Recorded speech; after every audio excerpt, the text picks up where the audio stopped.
in the day, one in the night. What is left to the ladies? They can't do anything but sleep. There's nobody to talk to them, nobody to look after them. Get on with, we have to keep the curry in the fridge, and the curry has to be heated up, it burns the tongue or it doesn't taste nice. People go out. My grandchildren have funny names because they all have English names which I can't pronounce, and it ends up with, what did I do? I came from my country, I fled from my country, and now here I live a very depressing and very sad life. I played this song to my Tamil students in my Tamil class who learn Tamil, and they quite liked the song. It's a very nice tune, but it's a rather sad text that tells you about the fate of the Tamil diaspora. So there are always two sides to this phenomenon.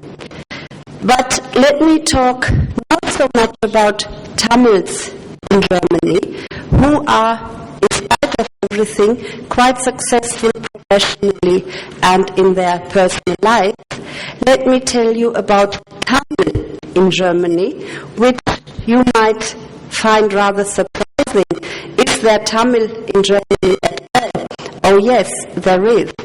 And the first I knew about this, or the first detailed things I knew about it, was when more than 30 years ago I came to India as a student, as a research student. I studied under Dr. Porkur, and I discussed not only Tamil and Tamil literature with him, but I also discussed with him about Tamil studies.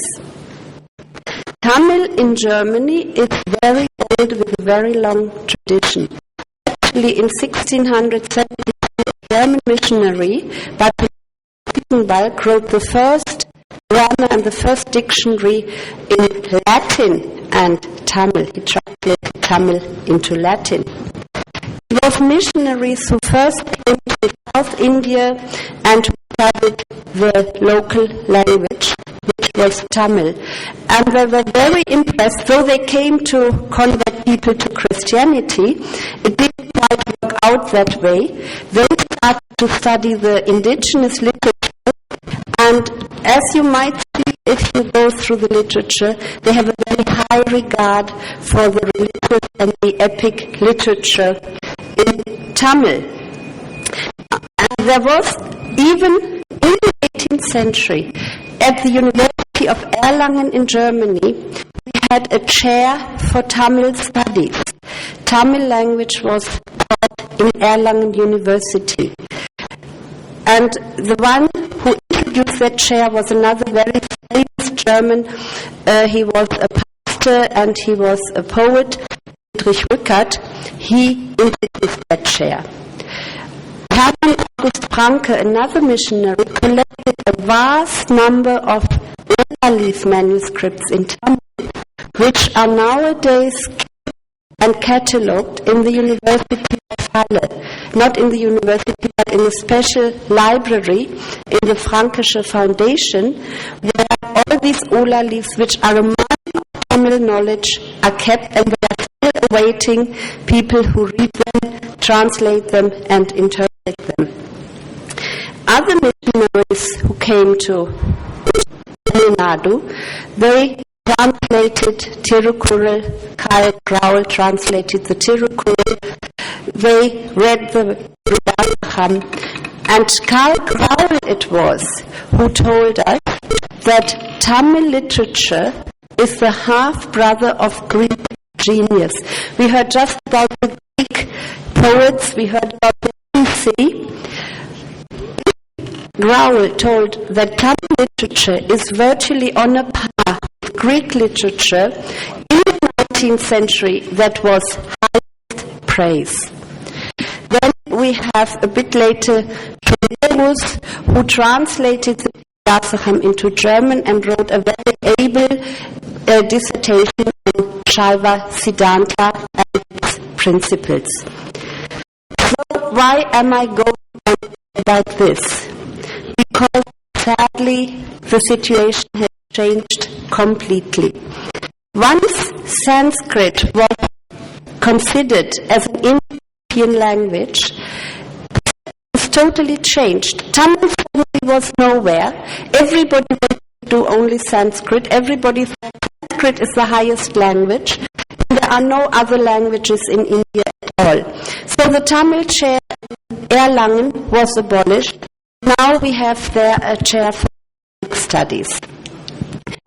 So from the 19th century onwards, Tamil studies slowly went out of the way.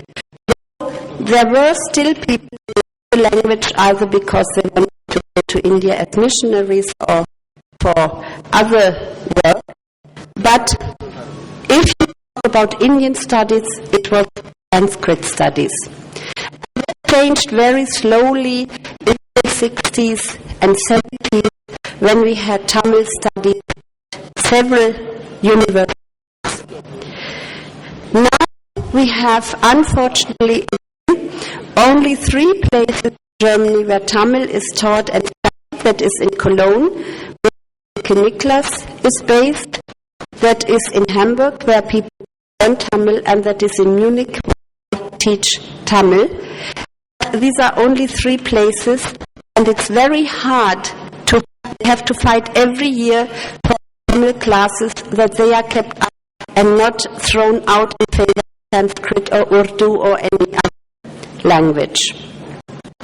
Which is sad in itself, because it was the missionaries in the 17th and 18th centuries who realized how much Tamil has to give to the world, both the language and the literature and religious texts.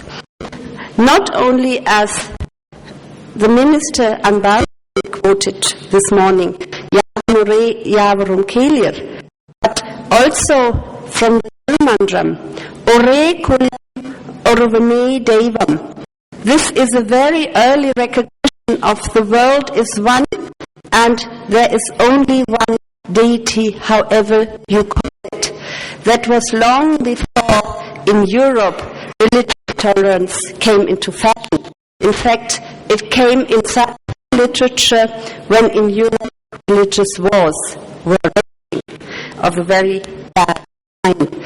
So Tamil literature and the study of Tamil literature can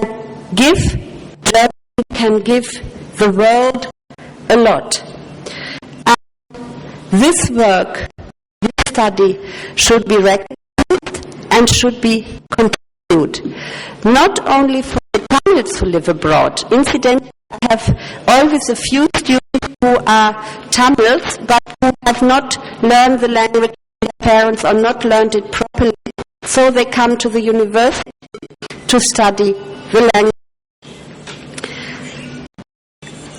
What is also interesting is how Tamil has become an electronic language, and I find it extremely interesting, though I'm not an internet person myself. I use it, of course, but I'm not a specialist. But I'm very impressed by the way I can download Tamil texts, I can download Tamil font, I can type whatever I want in Tamil if I have the need, which to a large extent I think was done by the University in Tanjavur, which I'm also very happy about because it facilitates my work so much. But there is more to do. Let me give you an example. 2 years ago, I think, I was asked by Nokia whether I could help them set up Tamil text for a navigation system. And I was surprised. I said, you need navigation systems for cars in Tamil. And they said, oh yes, there's a demand for that. So they gave me something which was a rough translation and asked me to do it nicely and translate it. It was just a very short text, but it was a quite thing, because as you might know, navigation system, they have text blocks and they put them together for the different commands. So to do that in English was quite easy, but the people that started on it thought if you can do it in English, you can do it